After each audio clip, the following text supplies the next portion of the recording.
والسلام على عباده الذين اصطفى أما بعد أعوذ بالله من الشيطان الرجيم بسم الله الرحمن الرحيم قل اللهم مالك الملك تؤتي الملك من تشاء وتعز من تشاء وتذل من تشاء بيدك الخير بارك الله لنا ولكم في القرآن العظيم ونفعنا وإياكم بالآيات والذكر الحكيم সবাই বলি আল্লাহুম্মা সাল্লি আলা সাইয়্যিদিনা ওয়া মাওলানা মুহাম্মদ ওয়া আলা আলিহি ওয়া আসহাবিহি ওয়া সাল্লাম। সবাই বলি আলহামদুলিল্লাহ। আল্লাহ পাক রব্বুল আলামিনের লাখ শুকর আমরা আদায় করি।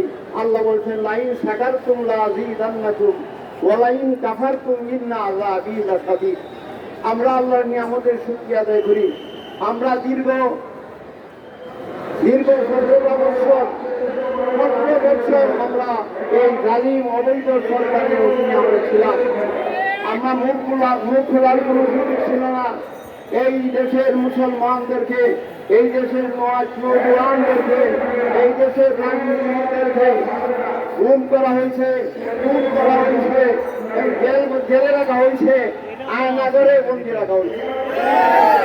আজকে এই যে কৃতিত্ব আজকে যে আমরা স্বাধীন হয়েছি পুনরায়, এই স্বাধীনের সকল কৃতিত্ব হইল এই দেশের সকল ছাত্র সমাজ, সকল শিক্ষার্থী, ছেলে হোক মেয়ে হোক, সকলেই একমাত্র, তাদেরই একমাত্র এই দেশের এই কিছু একমাত্র অবদান, তাদেরই অবদান। ঠিক আছে না?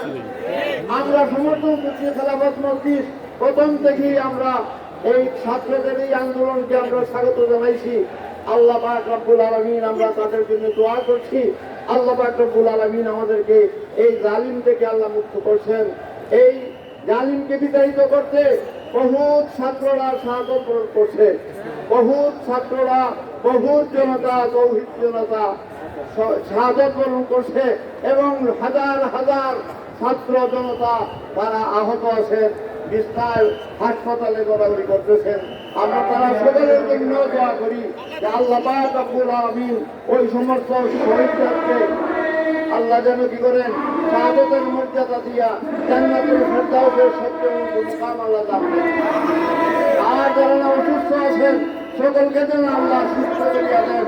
যারা বিভিন্ন সমস্যা আছে সকল সমস্যাতে ব্যবস্থা করিয়া দেন। আজকে গত রাত্রে অন্তর্বর্তীকালীন সরকার এই দেশকে ওনার হাতে নিয়েছেন, তারা শপথ নিয়েছেন। আমরা তাদেরকে যে পরামর্শ দিচ্ছি, আরো যদি তারা পরামর্শ নিতে চান আমরা দিতে প্রস্তুত, আমরা তাদের সাথে আছি, তাদেরকে আমরা স্বাগত জানাই।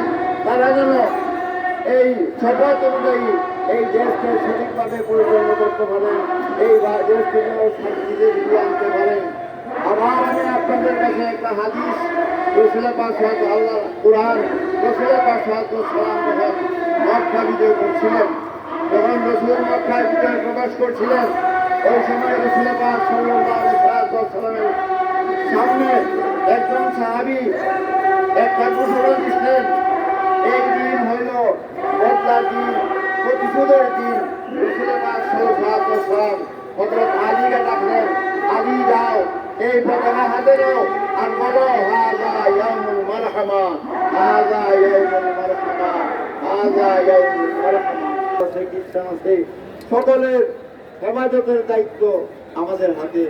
আজকে আমরা বিভিন্নভাবে আমরা শুনতেছি ষড়যন্ত্র চলছে যে এই দেশের হিন্দুদের মন্দিরে আগুন লাগাইয়া, খ্রিস্টানদের গির্জায় আগুন লাগাইয়া তারা কি করতেছে, বাহিরে প্রচার করতে চাইতেছে যে এই সমস্ত ছাত্ররা, জঙ্গিরা কি করছে, এগুলো করছে। আলহামদুলিল্লাহ আমাদের অনেক মাদ্রাসার ছাত্ররা দেখা যায় মন্দির সারা রাত পাহারা করছে, তাদেরও শুকরিয়া আদায় করি, তাদের শুকরিয়া আদায় করি।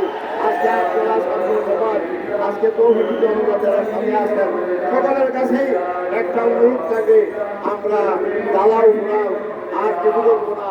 রসুলের এই আদর্শকে আমরা স্মরণ রাখি, যে আমরা সকলকে সাধারণ ক্ষমা করে দিই। আর জালিম যারা নাকি গ্রহণ করছে, তাদের দুঃসর্গের নাকি আছে, বর্তমান সরকারের কাছে অনুরোধ, তাদেরকে যে শাস্তি আর সেই শাস্তিতে আমি